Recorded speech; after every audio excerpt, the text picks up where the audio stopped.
Welcome to Training Tip Tuesday. Today we're going to talk about how to balance out our hips by activating our hamstrings. And really the whole point of even talking about that today is to talk about how we can start learning as athletes how to shift in and out of our hips. So a perfect example of someone who may need this is a baseball pitcher. When they go to throw, if they don't have the ability to rotate and shift into a hip, they're going to have to use more arm to accelerate and decelerate, and that's going to lead to more wear and tear from repetitive use, which will lead to eventual injury. So hip shifting is also, we have to look at it as running or walking. So if someone doesn't hip shift when they walk, so they can only get into the right hip, that's how they're going to walk. Now that's an extreme version of what it may look like, but over time, you'll start to see people decompensate and get stuck in those postures for life, and they eventually wear out joints. So today we're going to talk about, one, how to reposition the pelvis so you can shift in the hips, and then secondly, show you an exercise to teach you how to shift in and out of your hips. So the first exercise is, say if I have a person I'm working with that cannot, for the life of them, touch their toes. You know, a lot of people, the first thing they'll say is, oh, well, let's stretch our hamstrings.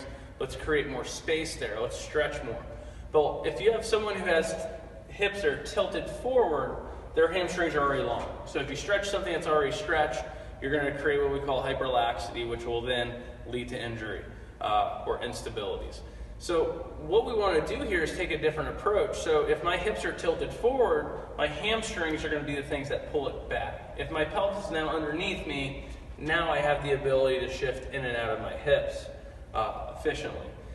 So the exercise that I'd like to do for that is called a 90-90 hip lift. We do this with everyone that's in here, and we really do it to facilitate hamstrings. We're not going to do it for the full count, but I'm just going to position myself and kind of cue you guys on what I feel when I do this. So what I want to feel when I do this is I want to feel my heels dig into the bench. That way I'm facilitating some hamstring. And then I want to feel my ASIS, which is my anterior superior iliac spine. I want to feel that rotate back. So now my high hamstrings are on, and I'm working on posteriorly tilting my pelvis so I can get in good position to hip shift. And another good thing is if you can start pinching the ball, it's going to fire our muscles to teach us how to hip shift. So the next drill that we would go to teach how to shift hips out of that position would be a sideline knee scissor. So what we do here, we lie on our side, put the ball between our knees, and I'm going to really work on, one, moving my mid-back back so I can posterior tilt my pelvis, and I'm going to work on rolling this ball forward. So here I should feel left inner thigh, and if I feel left inner thigh, that means I've rotated into my hip, or I've lateralized into my hip, which will allow me easier ability to rotate into my hip. So if you should feel really high up, and it should almost feel like it should cramp. And then I pull back, feel here, and reach forward.